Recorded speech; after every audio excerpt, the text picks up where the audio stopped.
Dios les bendiga, mis amados hermanos. Quiero dar la bienvenida a nuestra hermana Clarita, que está con nosotros. Por alguna razón no había podido venir desde hace unas semanas, ahí no había podido encontrar el horario, pero está con nosotros en esta preciosa mañana y le damos la cordial bienvenida. Levantemos nuestras manos, hermanos. Dios la bendiga, mi hermano, es un gusto que esté acá con nosotros. Oye, y también queremos dar la bienvenida a Anaí y Jonathan, que no estuvieron con nosotros, estuvieron en camita, enfermitos estos días, y les damos la cordial bienvenida también. Dios les bendiga a Jonathan y a Anaí.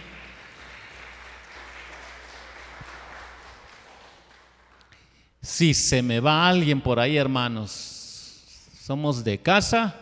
Bueno, hermano Núñez, por asunto de apoyo ministerial, anda apoyando por ahí el ministerio convencional, pero bienvenido, hermano Núñez, también nos alegra que esté con nosotros. Hermanos, seamos todos bienvenidos. Hoy vamos a aprender un pasaje más de la palabra del Señor para poder meditar en ella, y yo quisiera que abrieran sus Biblias. Para los que trajeron sus Biblias, Hebreos, en su capítulo 4, hermanos, vamos a leer algunos versículos de la palabra del Señor. Hebreos, capítulo 4,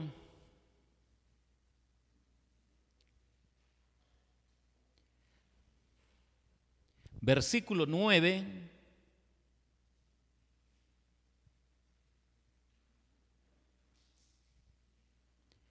al 15, mis hermanos, dice de esta manera: por tanto, queda un reposo para el pueblo de Dios, porque el que ha entrado en su reposo también ha reposado de sus obras, como Dios de las suyas. Procuremos pues entrar en aquel reposo, para que ninguno caiga en semejante ejemplo de desobediencia.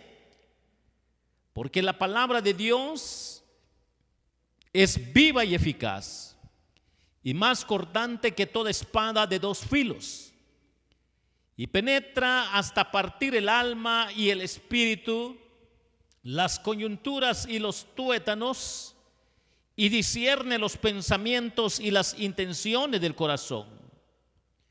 Y no hay cosa criada que no sea manifiesta en su presencia. Antes bien, todas las cosas están desnudas y abiertas a los ojos de aquel a quien tenemos que dar cuenta. Por tanto, teniendo un gran sumo sacerdote que traspasó los cielos, Jesús, el Hijo de Dios, retengamos nuestra profesión. Porque no tenemos un sumo sacerdote que no pueda compadecernos de nuestras debilidades, sino uno que fue tentado en todo según nuestra semejanza, pero sin pecado. Hermanos, pensando en esta porción de la palabra del Señor, hoy quiero compartir con ustedes, basado en el versículo 12, sobre este tema. Cuando el alma sangra, es el tema para esta preciosa mañana. Cuando el alma sangra. Los seres humanos sabemos que cuando el cuerpo físico sangra, provoca dolor en el cuerpo. Pero en las Escrituras encontramos también la idea que el alma sangra. ¿Y cómo sucede esto? ¿De qué manera lo explica la Biblia? Es lo que hoy la palabra del Señor quiere enseñarnos, mis hermanos. Y vamos a ir a una primera fracción para una primera respuesta, para entender lo que hoy la palabra del Señor quiere enseñarnos en relación a nuestro tema. Cuando el alma sangra, ¿cuál es la primera verdad? Notemos lo que dice el versículo 2 en una primera sección que dice: porque la palabra de Dios es viva y eficaz y más cortante que toda espada de dos filos. Cuando nos detenemos y meditamos en esta pequeña fracción bíblica, vamos a aprender que cuando el alma sangra es un alma con poder vital divino. ¿Qué es eso de con poder vital divino?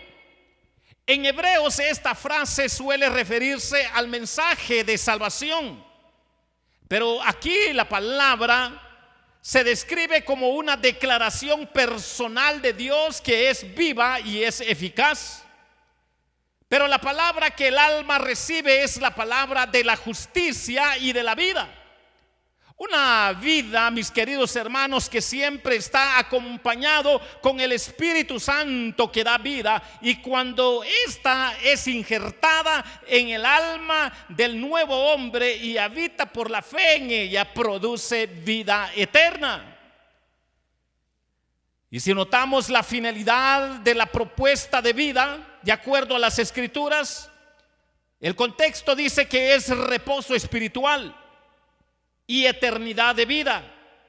El reposo de gracia de vida aquí y el de gloria en el más allá, en Cristo en la tierra, con Cristo en el cielo, es una vida perfecta, porque está basada en la vida de Jesucristo mismo, que fue crucificado en la cruz, varón de dolores y hombre perfecto. Después de la labor divina de vida en el creyente y diligente, vendrá el reposo dulce y satisfactorio. El trabajo de ahora hará más placentero el reposo cuando llegue, cuando nosotros entendamos lo que acá hay de fondo en la Escritura. La palabra eficaz para comprenderlo, tenemos que detenernos que bíblicamente significa la calidad de vida.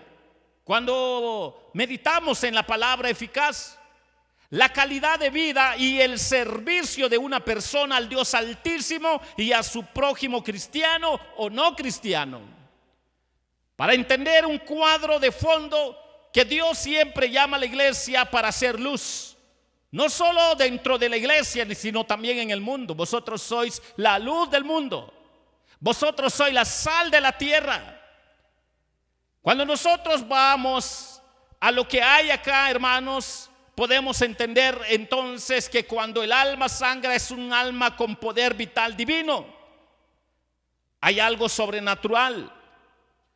Trabajemos y estimulémonos los unos a los otros a ser diligentes en el deber, no obligando a nadie por la fuerza, sino voluntariamente sumisos en obediencia a Dios. Este es el orden bíblico. A veces queremos que nos traten al estilo militar, que alguien sea muy dictador, pero la Escritura, cuando lo meditamos y reflexionamos en ella, nos dice de manera tan clara el orden que es agradable delante de Dios. Y nos ayuda para que entendamos que las Escrituras son la palabra de Dios y que es viva y que es eficaz, para que nosotros confiemos en esta palabra. Cuando Dios la instala por el poder de su Espíritu Santo en el alma del creyente, genera vida y vida en abundancia, y es eficaz para todas las áreas de la vida. En el negocio, en el estudio, con los vecinos, cuando estamos solos, cuando estamos en familia. La palabra de Dios nos describe en esta vida en abundancia. Con cuánta razón dice el profeta Isaías 48 lo dice de esta manera: sécase la hierba, marchítese la flor, mas la palabra del Dios nuestro permanece para siempre. ¿Qué quiere decir esto? Quiere decir que afirmar que la palabra de Dios es eficaz significa que cumple invariablemente los propósitos de Dios y alcanza los resultados que Dios determinó para su pueblo, para los hombres de fe, para la familia de fe. Para comprender que cuando el alma sangra es un alma con poder vital divino que da vigor de vida espiritual. Por eso, mis hermanos, aquella alma que no es sedienta a la palabra solo saca luz que su nivel de vida espiritual está en un desnivel que no es agradable delante de Dios. Si no es la palabra de Dios que me redarguye, si no es la palabra de Dios que sacia mi alma, esa vida vigorosa no está en su nivel correcto delante del Señor. Pero esto es lo que acá nos dice la palabra del Señor en relación a nuestro tema, y por eso Isaías 48 lo dice de esta manera. Hay otra gran verdad, mis hermanos, para ir complementando la idea. Estamos reflexionando en el versículo 12 del libro de Hebreos en su capítulo 4, y nos dice entonces, mis hermanos, porque la palabra de Dios es viva y eficaz. Y notemos cómo termina la otra sección que dice: y más cortante que toda espada de dos filos, y penetra hasta partir el alma y el espíritu, las coyunturas y los tuétanos, y discierne los pensamientos y las intenciones del corazón. Cuando el alma sangra, ¿cuál es la otra verdad? También es un alma crucificada a los pies de la cruz. Esta es la otra verdad que tenemos acá. Es un alma crucificada a los pies de la cruz. El alma es mortificada presentemente a los pies de la cruz y la crucifica y destruye el egoísmo y la altivez del hombre y lo expulsa de sí mismo. Para entender esto, podemos recordar, mis hermanos, el ejemplo que nos presenta la Escritura cuando Pablo perseguía a la iglesia, fanfarroneando con sus títulos de poder religioso para perseguir y matar cristianos. Pero de repente el Señor se le aparece, lo encontró, y cuando nosotros recordamos esta escena, él fue quebrantado de su ego. Y la respuesta tan clara es que la palabra del Señor nos dice que la respuesta de Pablo fue: Señor, ¿qué quieres que yo haga? Para comprender, mis hermanos, que cuando el alma sangra es un alma crucificada a los pies de la cruz. Usted ya no manda, el Señor es el que manda. Yo ya no mando, el Señor es el que manda. Que yo no quiera, ese es mi problema, eso es mi desnivel de vida cristiana.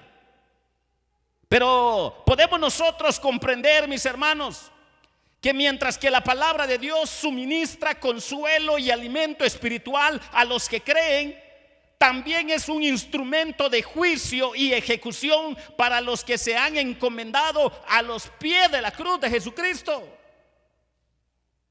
Algunos de los hebreos, en su contexto de este libro, solo aparentaban pertenecer a Jesucristo y en parte estaban persuadidos del evangelio, pero solo de una forma intelectual. Pero en lo más profundo de su ser no estaban comprometidos con él, reflejando, sacando a luz una falsa conversión. La palabra de Dios pondría al descubierto la superficialidad de sus creencias e incluso sus intenciones falsas por no estar crucificada su alma a los pies de la cruz. La advertencia continúa en el contexto. La desobediencia incrédula no pasará desapercibida, porque nunca sus almas fueron crucificadas delante de la cruz de nuestro Señor Jesucristo. Así pues, la palabra de la cruz actúa como el propio Dios, de forma que los pensamientos y las intenciones más íntimos quedan expuestos desde la conversión o la falsedad de esta conversión. Esto sucede constantemente en la vida de los cristianos y los supuestos cristianos.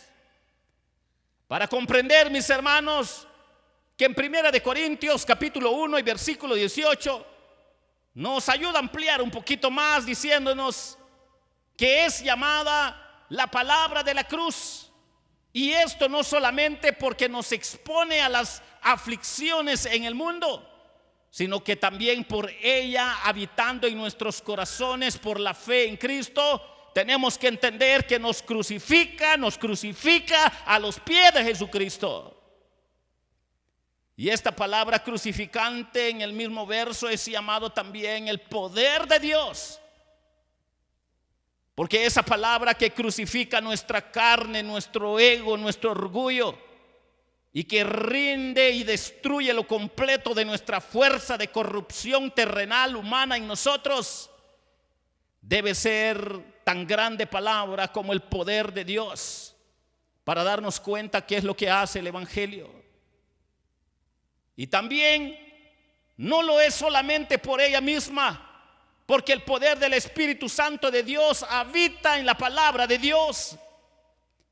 Y esta palabra así aprendida es la que nos crucifica a los pies de la cruz de Jesucristo. Hace que sea humilde el alma. Cuando nosotros podemos notar cambios en la vida del creyente o el nuevo creyente en su peregrinaje, sus años de crecimiento de vida espiritual, si hay algo que podemos ver en ellos es humildad. Porque es lo que hace la palabra de Dios en la vida de los creyentes.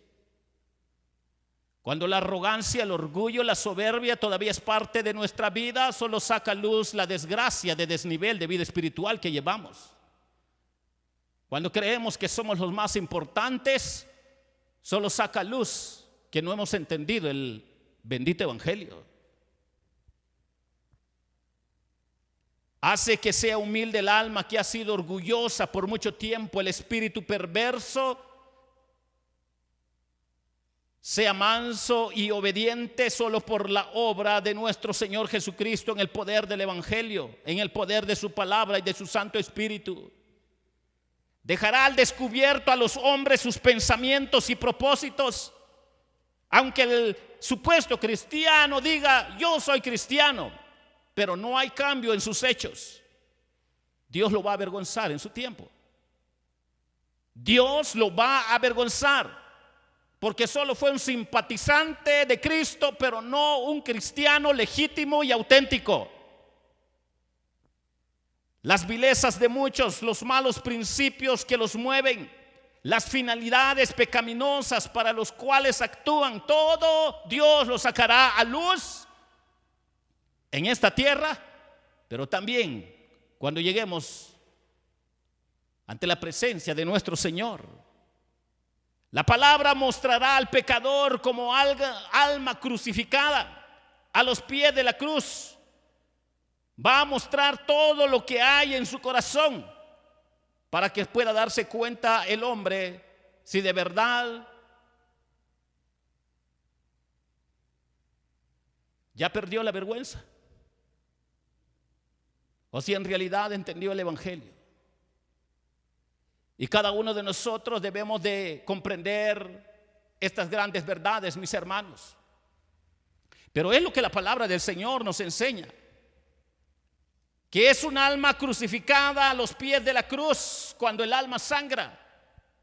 Aferrémonos firmes a la doctrina de la fe cristiana en nuestras cabezas y corazones, porque sus principios vivificantes en nuestros corazones, su confesión franca en nuestros labios, y sometámonos a ellos en nuestras vidas, porque Cristo ejecutó una parte de su sacerdocio en la tierra al morir por nosotros, pero también ejecuta la otra parte en el cielo, alegando la causa y presentando las ofrendas de su pueblo. El Señor es el perfecto sacrificio y con el juicio perfecto para comprender lo que Él está haciendo y está por hacer. La misericordia y la gracia son las cosas que queremos. Misericordia que perdone todos nuestros pecados y gracia que purifique nuestras almas. Además de nuestra dependencia diaria de Dios para las provisiones presentes, que tiene que ver con este maná y este manjar de la bendita palabra de Dios. Aquellos oídos que no les interesa la palabra de Dios, o que se ponen tapones, o que los cierran, podemos nosotros recordar que en muchas de las predicaciones del mensaje de la cruz, muchos se tapaban los oídos. Hay temporadas para las cuales debemos proveer en nuestras oraciones tiempos de tentación, sea por la adversidad o la prosperidad, y especialmente en nuestro momento de morir. Tenemos que ir al trono de justicia con reverencia y santo temor, porque a los pies de la cruz nuestra alma fue crucificada. Nuestra alma sangra por la sangre de Jesucristo, porque Él cargó con todo el juicio y destruye nuestro ego. Y su trono de misericordia es real, donde reina la gracia. Tenemos de nuevo solo por la sangre de Jesús para entrar al lugar santísimo. Él es nuestro abogado y ha adquirido todo lo que nuestras almas pueden desear o querer, siempre y cuando sujetos a la bendita palabra de Dios. Convence poderosamente, convierte poderosamente y consuela poderosamente esta bendita palabra de Dios. Cuando nosotros vemos que acá la palabra de Dios, cuando el pecador es crucificado a los pies de Jesucristo, es convencido poderosamente, se convierte poderosamente, pero también haya consuelo de manera poderosa. Mi querido hermano, cualquier pastor le puede dar palabra de consuelo, pero lo que está acá en juego es que no es las palabras del pastor o del hermano, sino la esencia de esa palabra, que sí consuela en todo momento. Y Pablo lo dice de esta manera. ¿Cómo lo dice el apóstol Pablo? Todos me dejaron, dice el apóstol Pablo, me abandonaron. Pero miren cómo lo describe el apóstol Pablo: pero no estuve solo. El Señor estuvo conmigo. Su palabra estuvo conmigo. Y cuando nosotros nos aferremos a esta gran verdad, mis hermanos, vamos a comprender estas grandes verdades que hoy la palabra del Señor nos está enseñando, que cuando el alma sangra, mis hermanos, es un alma crucificada a los pies de la cruz. Tenemos de nuevo solo por la sangre de Jesús para entrar entonces al lugar santísimo. Los hábitos pecaminosos que se han vuelto naturales para el alma son separados y cortados por la espada más cortante de dos filos, que penetra hasta partir el alma. Por eso el alma sangra a los pies de la cruz, porque su ego es quebrantado. Cuando quiera dar un consejo, délo a la luz de la palabra de Dios. Cuando quiere hacer un juicio, hágalo a la luz de la palabra de Dios. Cuando usted va a hablar solo por querer hablar, o cuando hablemos solo por querer hablar sin fundamento bíblico, déjeme decirle que no es Dios el que está moviendo ni su mente ni su corazón. Es el enemigo. La verdadera fe es una fe espiritual y una fe crucificante. Si es una fe crucificante, la fe es justicia y vida, acompañado con el Espíritu Santo, y cuando está injertada en el alma que sangra y habita en ella, la mortifica y la crucifica. Por la fe nos crucifica a los pies de la cruz, describiéndolo como el poder de Dios. Es el poder de la palabra del Evangelio que crucifica nuestra carne y la destruye por completa, la fuerza de corrupción en nosotros. Solo así el viejo hombre tiene que entender la gran verdad que hay acá en esencia, que el viejo hombre no es enviado al hospital para ser sanado físicamente, sino es enviado a la cruz para ser crucificado. Somos tentados a veces a enfatizar mucho: pare de sufrir, no te vas a enfermar, vas a estar sano. Nos gusta la vida temporal, pero tenemos que entender las verdades bíblicas, que el hombre desde que cayó en pecado es inevitable que no llegue la enfermedad. La enfermedad llega. Claro que hay varios principios bíblicos, que algunas veces la enfermedad llega por estar jugando con Dios, otro porque Dios está probando la fe, otro por descuido de nuestra propia salud. Hay varios principios bíblicos, pero a lo que quiero llegar, que es peligroso, mis queridos hermanos, cuando nosotros enfaticemos gran campaña de sanidad divina. Todo el mundo no quiere estar enfermo. Llegan miles y miles para escuchar el supuesto evangelio. Pero la esencia, lo que está diciendo acá la palabra de Dios, es que el viejo hombre no es enviado al hospital para ser sanado, sino a la cruz para ser crucificado. Amén, hermanos. De nada sirve que yo sane físicamente a 1 millón de personas o 2 millones si se van a condenar. Pero cuando les hable que la enfermedad más terrible es nuestro ego, nuestra soberbia, nuestro orgullo, y que necesita del perdón y de la gracia de Dios, que debe de ser crucificada a los pies de Cristo, entonces Dios va a estar moviéndose en nosotros en el orden que le glorifica.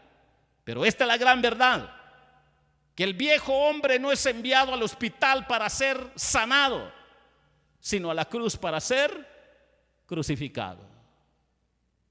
Esta es la verdad. ¿Saben por qué los religiosos rechinaban los dientes contra Jesús? Solo porque, como había enfermedad, necesidades, solo porque no enfatizó la moda religiosa, tanto de la antigüedad como la contemporánea. Jesús enfatizaba la esencia: tus pecados te son perdonados. Cuando regresemos al orden bíblico, nos vamos a dar cuenta que van a haber conversiones auténticas, genuinas. Y es posible que hayan algunas conversiones superficiales, pero nos vamos a dar cuenta que estamos en el orden bíblico y eso glorifica al Señor. Pero hoy la palabra del Señor nos ha enseñado: cuando el alma sangra, ¿cuál es la primera verdad?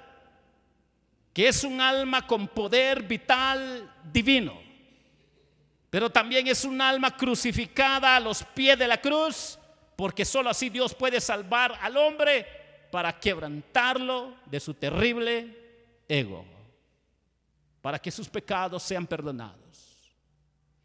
En esta preciosa hora, yo quiero hacer una pequeña invitación.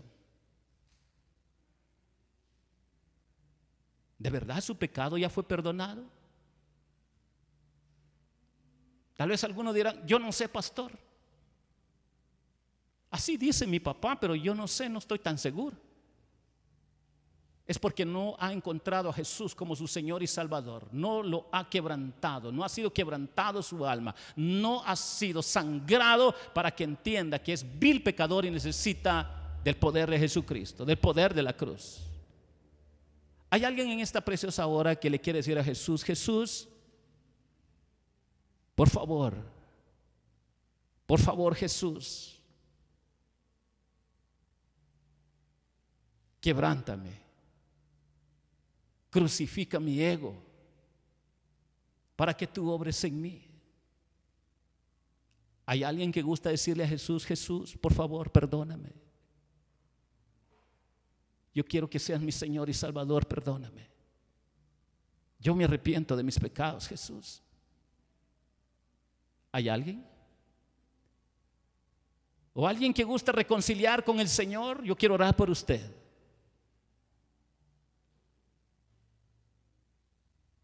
¿O alguien que quiera consagrar su vida al Señor? Decirle a Jesús: Jesús, no soy tan estable en mi vida espiritual, ayúdeme, quiero consagrar mi vida para ti.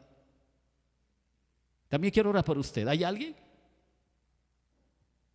Si no lo hay, mis hermanos, que el Señor les bendiga.